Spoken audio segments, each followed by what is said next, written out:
Hey there, clan, and welcome to Worth It or Not. Probably one of the most highly anticipated Worth It or Nots I've ever done, because I've had plenty of people ask my opinion. If you've been on the channel for a while, you know that basically if you've been on the channel for the better part of at least a year right now, or even sooner, you know I've been covering this particular game for months, maybe even years by now. And it's a game that I've had a lot of people ask me how much hype do I have for it, or is it going to be worth it? What's your thoughts on it? Like, on a daily basis, I do get questions asking what I think of it, or what do you think of it, even before it came out.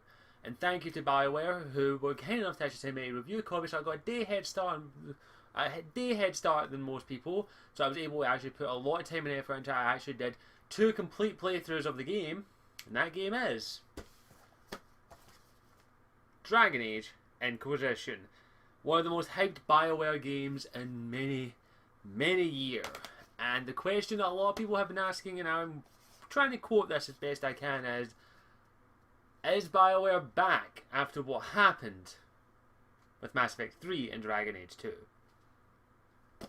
Let's dive right into this and answer that simple question. Is Dragon Age Inquisition worth it or not? Cue the intro, baby.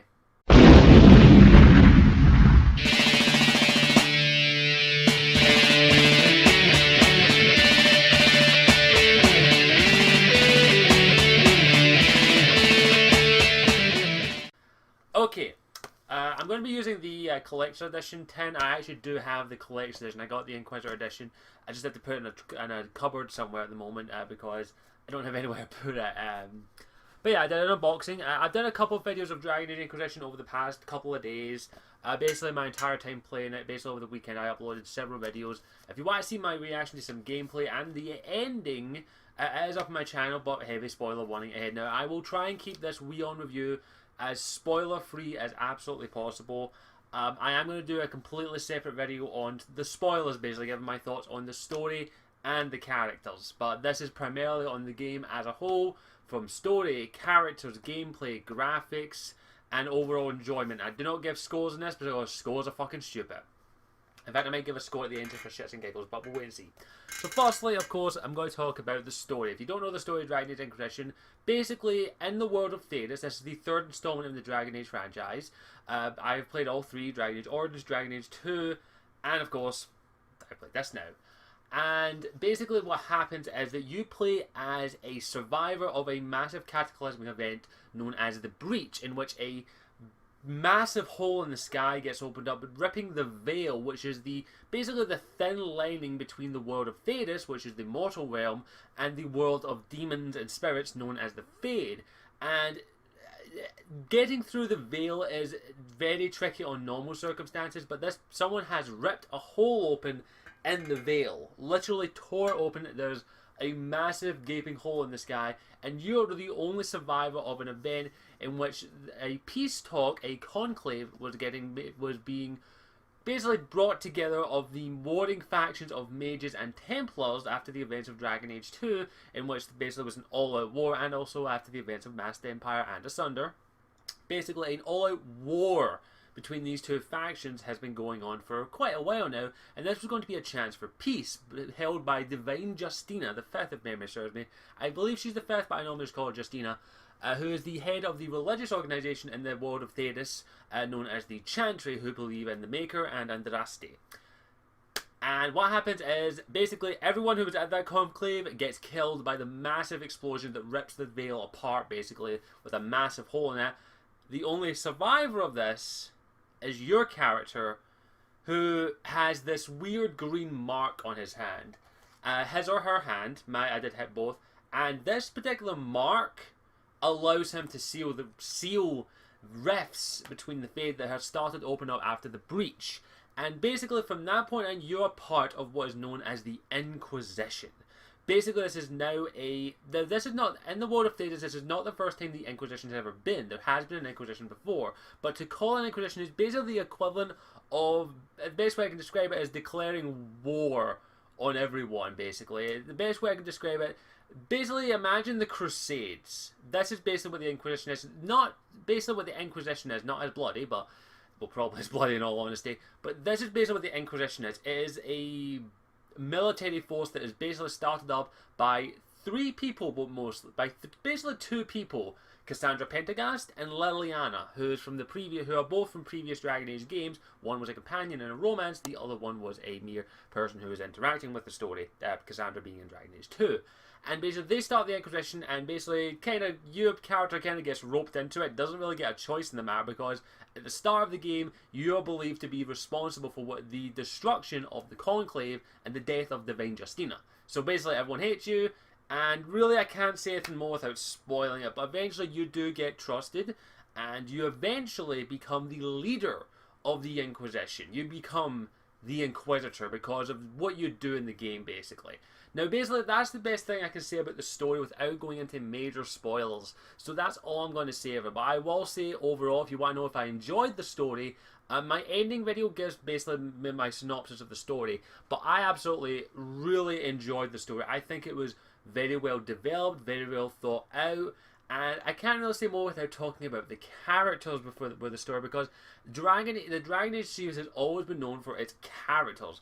But let's face it, the stories itself of all the Dragon Age games, while most of them are well written, as is Dragon Age Origins is a well written story, Dragon Age 2 is a decently written story, and Dragon Age Inquisition is a very well written story. Basically, without the characters, the story would be nothing. The story would not hold weight. It would basically be like, it's just your standard save the world story. But the characters is what makes the Dragon Age game, and actually makes BioWare games. And the characters in this game are absolutely fantastic. Firstly, we'll talk about the advisors. Lady Josephine Montriette, voiced by Allegra Clark, who I really want to see in more work because she is fantastic. Cullen, who's voiced by Greg Ellis, I believe, and Liliana, who is voiced by... I'm horrible with voice actors' names, I do apologise. I've actually tried to remember Liliana's voice actress' name for quite some time because she is fantastic. But the three advisors are basically that you have Josephine as your political advisor, Cullen as your military advisor, and Lady Liliana, as your espionage master or spy master. I like to say espionage; it sounds fancier. So yeah, those three characters are very crucial to the story. You can actually romance two of them, Josephine and Cullen, who has been a fan favourite since Dragon Age Origins. But the thing is, though, they aren't just there to be placeholders. They aren't just there to say, hey, can you do this, do that? I don't care, let's see you later. You can actually go and talk with them and interact with them, and all of them have their own little stories about them. Two, of course, we already know most of their stories, Liliana and Cullen, as if you've imported your save state from the Dragon Age Keep, you'll know about both of them because they are both crucial members to the Dragon Age lore. And basically, we know pretty much all of them, but Liliana was already a well-developed character, so no surprise that she is still very well-developed and is still growing as a character. And especially if you're like someone who's played from Dragon Age Origins, you can see how she's changed and all that, and how she's evolved as a character, and still evolving in Dragon Age Origins, which is absolutely brilliant. Cullen, I'll be honest, I like Cullen. I liked the character Cullen. He was never one of my favourites. My first introduction to Cullen was actually not in Dragon Age Origins until I got to the Mage Circle, basically. Because I didn't do the Mage Circle Origin, I did the Dale Shelf Origin, which has always been my number one favourite. And I got introduced to Cullen basically. That's my first introduction to Cullen. And I thought he had potential, but I always thought he was a bit of a zealot. And then Dragon Age 2 came along where he was bringing in the game, and he was developed more, and I started to actually care about him. Dragon Age Inquisition is where they actually develop him to the point in which I actually do care about him. I want to see Cullen happy, and the same with Liliana. I want to see both the characters happy, and Cullen, I grew to really care for in this game, and he's absolutely fantastic. Not enough to romance, afraid. I did not romance him personally, but as I say, he is a fan favourite, and the romance for him has been begged for ages. And then the only new character, basically the only advisor who is a completely new character who we've never seen before in the entire Dragon Age franchise, books, movies, comics, whatever, is Lady Josephine Montriette, your political advisor from Antiva. Never bet against an Antivan. I love that line. And I love her character, especially what you learn her about. Now, firstly, she does come across as a politician at the start, but as you dig into her, she actually becomes a politician you actually trust.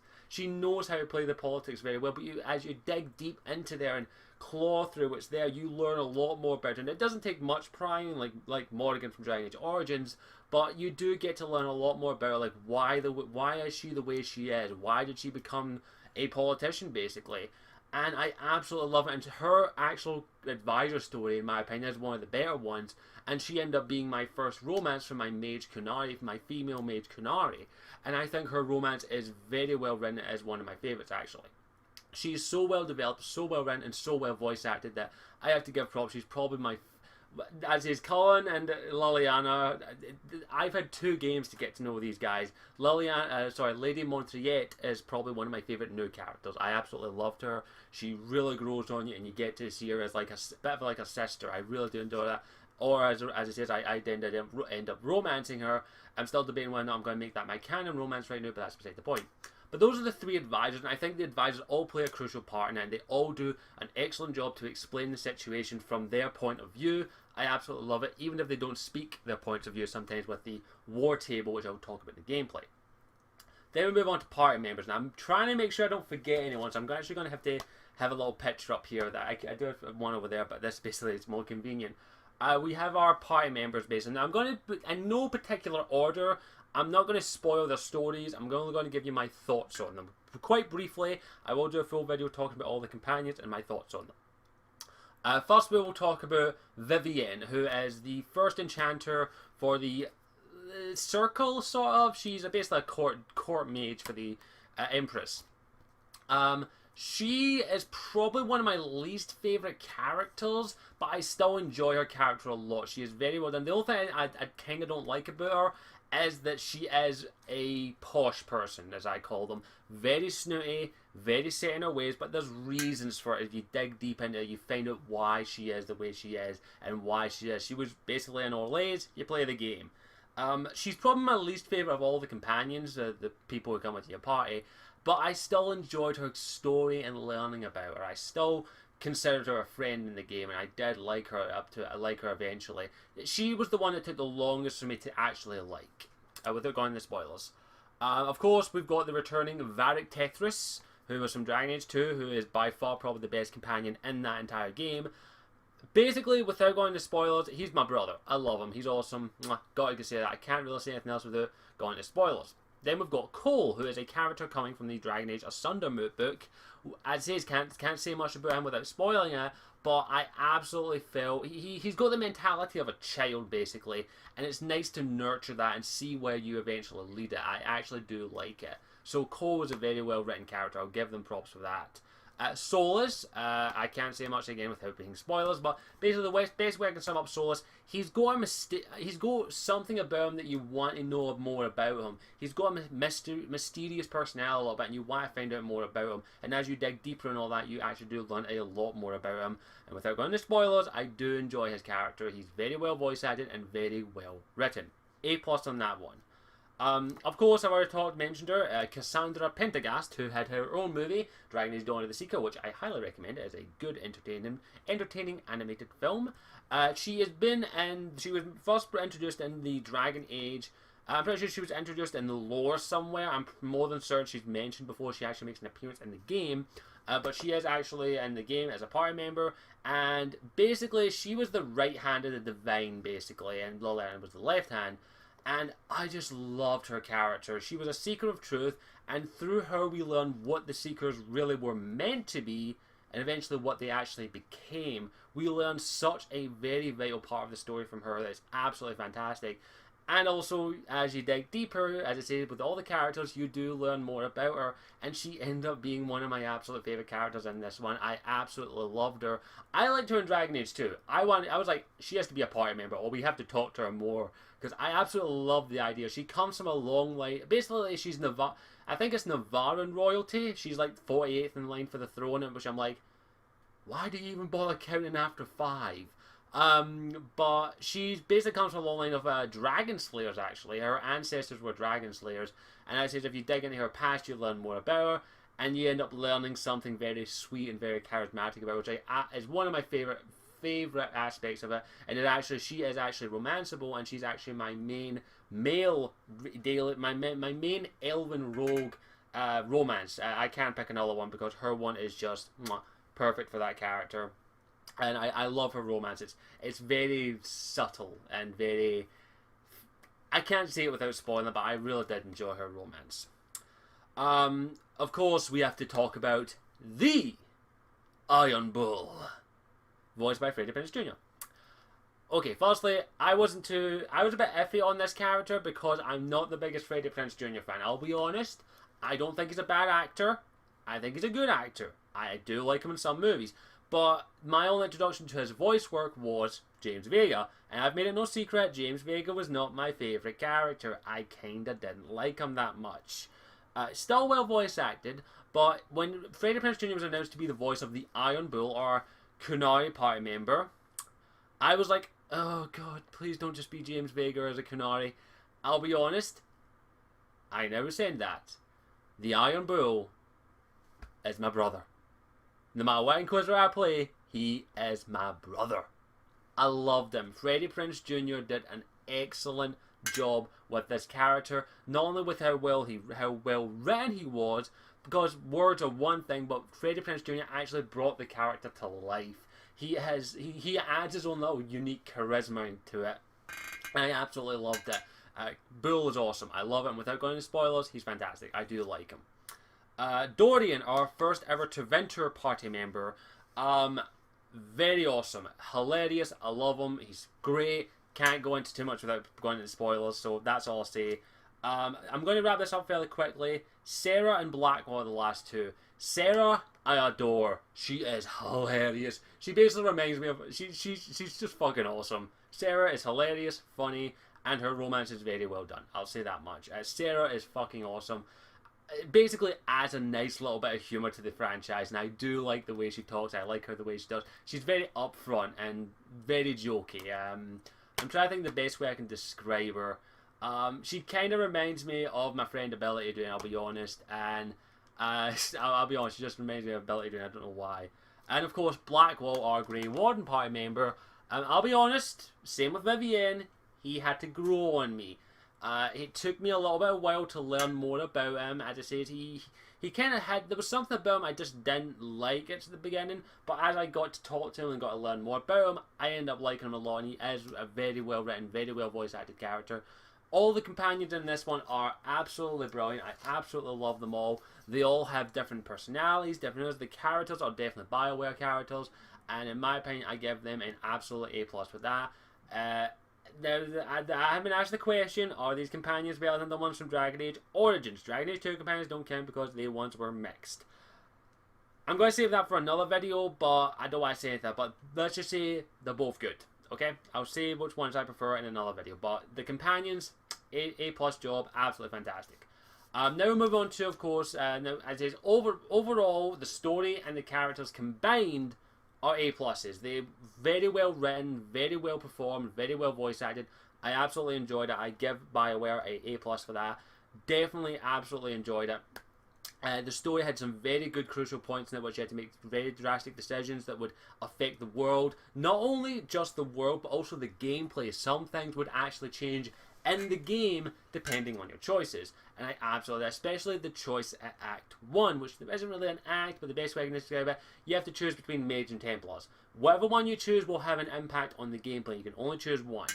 I actually like the fact that they integrated that into that. Now, it says, without going to spoilers, as it says, I have seen both outcomes. I won't say which one I preferred until I get to spoilers, but I absolutely enjoyed it. I absolutely think the story and the characters added and melded together perfectly. Now we move on to gameplay. Gameplay, I really don't have much to say on it beyond the fact that it's very much like Dragon Age 2. It's very action orientated. There is a tactical camera, but the tactical camera in my opinion is not as good as it was in Dragon Age Origins. I think Origins had a superior tactical camera. Now understandable BioWare, this is BioWare's first time working with the Frostbite 3 engine, I believe it is. And as it says, everything had to be redesigned, refocused. The problems with the combat and the graphics, I can sum up in one word.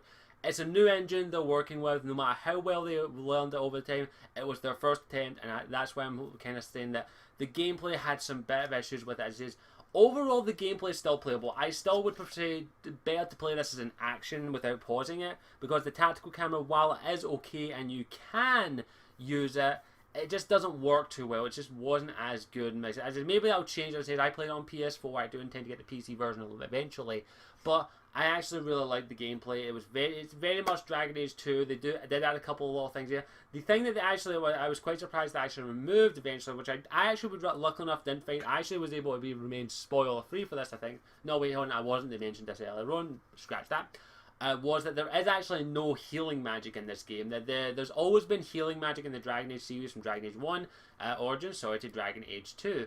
In Dragon Age Inquisition, they actually take out healing magic entirely. Not entirely, there's only really one healing spell in the entire game, and it's a class specification one, and you can't spam it. It requires a new basically meter called Focus, which is basically separate from magic and stamina, and focus builds up a lot more slowly, so you actually can't use the only heal in the game that often, unfortunately. There is a revive spell, but it is a very high tier, and it does take you time to get it, and it's a very, very, very slow cooldown. It does take some time to cool down, so you can't spam revive, unfortunately. But don't look at me like that, you all did it in Dragon Age Origins. Even I did it. Basically, the only way to heal in this game is, as is with the one healing spell, and potions, and also a healing mist grenade. But you are very limited with the two, basically. You're limited with these. You have to actually play a little bit strategically, because if you don't, you can easily run out of potions like that, especially if you're playing a rogue or a mage. You're not a tank. You can get killed in one hit sometimes, depending if you go up against a giant, a dragon, or even a very dangerous rogue enemy called a Shadow, which a Red Templar Shadow, basically. I can just go above. That thing will kill you like that, no matter what you are. But is that a good thing? I'm a bit iffy. It did take a bit of me to adjust to it, I won't lie. I do think it's an overall little bit of a positive, but however, I still kind of think maybe they should have added a little feature. As he's actually, this isn't my idea. This is an idea from a guy called Arsene Guy, who did a full marathon of playing Dragon Age Inquisition, and what he said I think was very prominent. There should have been some sort of maybe a little feature where you can turn on or off basically the healing magic. Basically, they do not give a lore sense to why the healing magic basically doesn't exist anymore. There is a healing spell, but it's a Night Enchanter spell, and there's no Spirit Healer tree anymore. Basically, I'm just like, why no lore reason? If they'd given a lore reason, I might have been a little bit okay with that. That's the only little thing I didn't like. One of the major things I didn't like is, don't get me wrong, you could spam healing in the other games, but I kind of think there should have been a Spirit Healer tree in this sense. I get why they did it, but I personally think it's a bit of a negative to not have at least the option to turn off or on the Spirit Healer. Basically, you can at the start of the game, you basically say, do you want healing magic? Yes or no? No? Okay, you don't get it. As for lore, the only way it has is, maybe I could have said something along the lines of this. Spirit Healer requires a spirit, basically, to do it. The way I would say it if I was doing it in lore is I don't know the Dragon Age lore inside and out, but I would have said due to the breach, some aspects of magic were unfortunately altered, which means spirit magic, healing magic basically doesn't work properly anymore. It is very risky, and basically it does not work properly, and we can't use it to full effect basically. That would have been basically the simple lore reason for it. I don't think they actually say that in the game. If they do, I probably missed it. I do apologise for that. But yeah, I wasn't too happy with the lack of a healing spell basically beyond the Night Enchanter one. But even then, it still takes, once you've adapted to it, it's fairly straightforward and you do enjoy it. The combat is very straightforward. Of course, there's the dialogue wheel, which I kind of wish we still had the Dragon Age thing where it had basically everything lined out. I still kind of preferred that. But the dialogue wheel works just fine. It's A-OK, works fine, just as same as it did in Dragon Age in Mass Effect. Dragon Age 2's one didn't work that well in the last day, but that's beside the point. But yeah, I did like that. But yeah, there's some issues with gameplay, as I say. Now we move on to graphics. Firstly, I give the art team major props. The game is gorgeous. The game looks absolutely beautiful. They took everything that they could with the Frostbite engine, and I hope they still have plenty more to give. The ice looks fantastic. This foliage, everything looked absolutely beautiful. It was stunningly beautiful. Anytime I went to a new area, it was brilliant. And by the way, there is no repeated zones in this game. that is not suffering from the Dragon Age 2 problem. Every zone is massive. The running joke is, get the fuck out of the hinterlands. There's more to explore than just the hinterlands, because the hinterlands are basically, the hinterlands is the first area you go to, and it actually feels like you're playing through like, oh, this must be the entire area. No, there's a couple more. And oh my god, there's so much to do in the game that with but every area looks so much more different and vibrant, from tropical tundras to icy tundras, to forests, to deserts, to ruins, to decrepit cities, to mines, to quarries, to castles. It is absolutely brilliant. I absolutely think the game looks stunning, and major props to the art team. You all did an exceptional job. Okay, I've basically talked nothing about this beyond. I've talked all positives here, but there are negatives, and I'm basically going to wrap the negatives in one big section, basically. All the positives are there. I've said every positive. The story is great. The characters are great. The gameplay is functional, has some problems with it, but I can adapt, and the graphics are absolutely stunning. Now we move on to the problems with this game, and I'm fair and honest. This game is buggy as fuck. There is major bugs, including game-breaking bugs, in the current version of this game. Now, I don't know if I've missed an update or anything, but I have come across numerous bugs, from graphics not loading to characters floating in mid-air, to characters' dialogue freezing up at some points, and to the point in which I actually had to restart the whole game to actually advance the plot. Basically, dialogue freezing up to the point where I have to actually skip crucial story elements. This happened on multiple playthroughs, and I've done 2 full playthroughs, and I'm in the middle of a 3rd canon playthrough, which basically I still come across the same bugs. There are numerous game-breaking bugs so far at the moment. Not epically game-breaking ones. Basically, if you lucky enough, it's a quick restart, and you just continue the game from the point where you left off. Whether or not the autosave is as far back as you'd like is debatable. It's just the game. I think they need to. I also think this game needed maybe one more play test before they should have released it. But the bugs are, luckily enough, they aren't too bad. Basically, most of them you will only encounter every now and then. But as I say, the ones that bugged me the hell are the dialogue bugs. As I say, dialogue freezing up, the game freezing up, to graphics not loading properly, to actually loading into a black area. And then basically for 30 seconds, the textures load in one on top of each other. This happened to me several times when I went to Skyhold, is that basically I was in a black box and I was like, what the fuck's going on? And then ground, first texture. 5 seconds later, next texture. 5 seconds later, next texture. 10 seconds later, next texture. Next texture, then everything's loaded, and then characters appear. The game's still rather buggy, unfortunately, which is very distracting and can pull you out of the game ever so slightly. It's just that's basically the biggest problem I had with the game, is that it was still rather buggy, and hopefully it'll be fixed fairly shortly. But as I say, it's still rather buggy, and eventually the bugs get to a point in which I'm just like, right, I'm going to stop playing this and just actually go take a break right now. The game's still rather buggy. I think maybe one more playtest or one more patch would have been much more better. As is, this wasn't just because I got a review copy a day early. The bugs are still apparent even over a week after its release. Okay, I'm trying to be fair as possible here.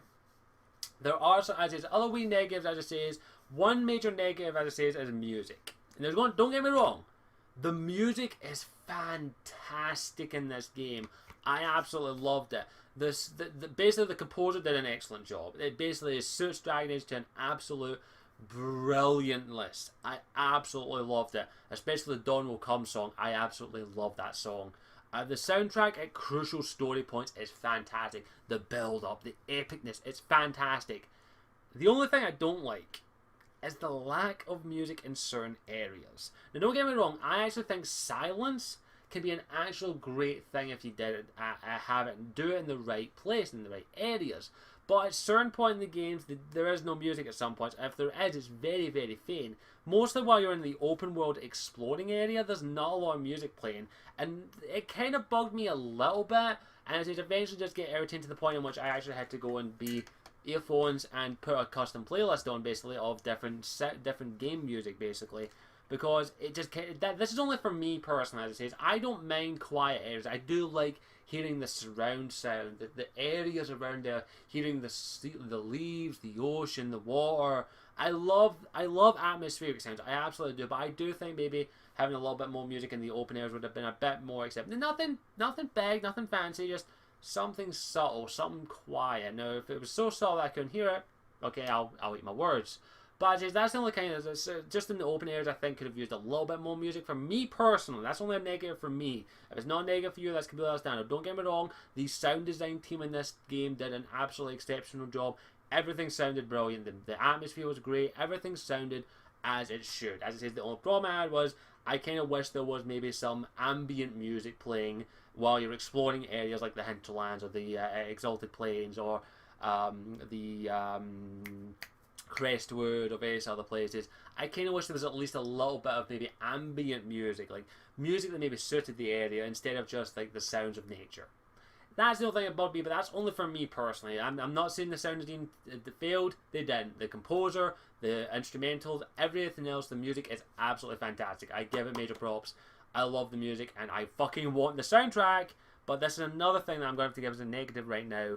Is basically everyone got, if you got the deluxe edition I got, comes with this DLC. It comes with all this. It comes with 2 armored mounts. It comes with a Red Heart Hal. It comes with a Skyrock Throne, a Bog Unicorn, Flame of the Inquisitor weapons, and Flame of the Inquisitor armor. I've had this code since the 20th, I think. I've inputted it several times, and I still have not been able to install my DLCs. I haven't got any of this DLC, and this actually comes with the soundtrack as well, which you actually can't download until it verifies on your console and installs. It's been over a week and I haven't found a fix. I have tried everything I possibly could to fix it, and I got nothing. That is a major thing that pissed me off. As it's not a negative, it's not BioWare's problem. It's not. I'm sure it's a PSN problem, but that kind of pissed me off that I didn't get my DLC. It annoys me a little bit, but I'm not going to hold that against the game. I just a little vent out there. But let's digress. Let's move on to the simple question I have to answer. Is Dragon Age Inquisition worth it or not? I have put over 100 hours into this game. What do you think? It is definitely worth every penny in my opinion. It's absolutely brilliant. The story is just as good as I'll say this. The story is just as good as Dragon Age Origins. Whether it's better or worse than Dragon Age, I'm going to save that for another video. But the story is well done, well written, and well voice acted. The characters are exceptional. The gameplay is fun and entertaining, minus some graphical bugs and other bugs here or there, and some minor negatives here. I've put over 100 hours in it. 60 hours in my Kunari Mage, 60 hours in my Elven Rogue, and I'm already starting another playthrough in which I've basically decided I'm doing everything in. And that basically has me doing everything possible. I'm already like 30 hours into that, and I haven't even continued the main plot for quite some time. I'm doing all the side content, and I've put over, maybe, let's see, 60, 60, 120 plus 30, 190 hours into the game so far. This game is worth every penny in my opinion. If you love RPGs, if you're a fan of the Dragon Age series, you will love it. And also, it is an excellent introduction into the series in my opinion. If you've never played a Dragon Age game before, this is I can happily say you can start with this game. If you've never played Dragon Age before, you can actually start with this game, and you'll be caught up basically everything you need to know. You'll get from this. As if you've played the other games like myself, like Dragon Age Origins, Dragon Age 2, this just basically makes the game even more fun. I love it, and in my opinion, BioWare, the Dragon Age team, have done an exceptional job. I give them major props. The game's fantastic, very well done, well made, well performed. Basically, worth every penny to me personally. I'm very happy that I bought this game, and I can see myself playing this for the next another 200 hours. I actually have a plan to actually play this on stream one day, months from now, because of course my internet is shit. I love the game. It's fantastic. Is it a Game of the Year contender? In my opinion, it is, yes. I love it. BioWare basically have knocked it out of the park. The game is very well done. I've put nearly 200 hours into the game already, and I'm still going to be putting more into it. I recommend it. I love it. I enjoyed it. I would highly recommend, if you're a Dragon Age fan, you absolutely have to play this game. And pick it up as soon as you possibly can. I absolutely love it. You'll get plenty of time out of it. I think that's where I'll wrap it up. Dragon Age Inquisition is worth every fucking penny. I highly recommend it. If you haven't played it already, go and play it now. I thank you all for watching. I hope you all enjoyed. I hope I've answered the question to the best of my ability. Well done, BioWare. You have knocked out of the park again. Thank you for making this game. I had an absolute fucking blast. Other than that, I think that's where I'll wrap things up. I thank you for watching. As always, I am Scottish Warrior 92, and this has been Worth It or Not. I hope I answered the question. I'll see you all next time. Ciao for now. Mwah. Hey there, thank you for watching the video. I hope you enjoyed it, regardless of whatever the video topic was about, because I know I'm a complete nut tit sometimes. If you want to check out any of my other further content, all you have to do is click on the little Scottish Warrior 92 thing down in the bottom there to take you to the channel and check out the rest of my videos. If you want to follow me on any of my social medias, it's just Scottish Warrior 92 everywhere else. And also, if you want to help support the channel, all you have to do is pop in the link in the description to my Patreon page, patreon.com/Scottish Warrior 92, in which if you feel like my content is worth it, you can donate $1 a month to help continue to support this channel and help me make this into a full-time gig. Feel free to go check out the Patreon page to make sure it is to your liking and you actually want to spend $1 a month on this shitty channel. Thanks for watching. Again, as always, I am Scottish Warrior 92, and I hope you'll stick around and may even join the clan by clicking that subscribe button. Thank you. Mwah.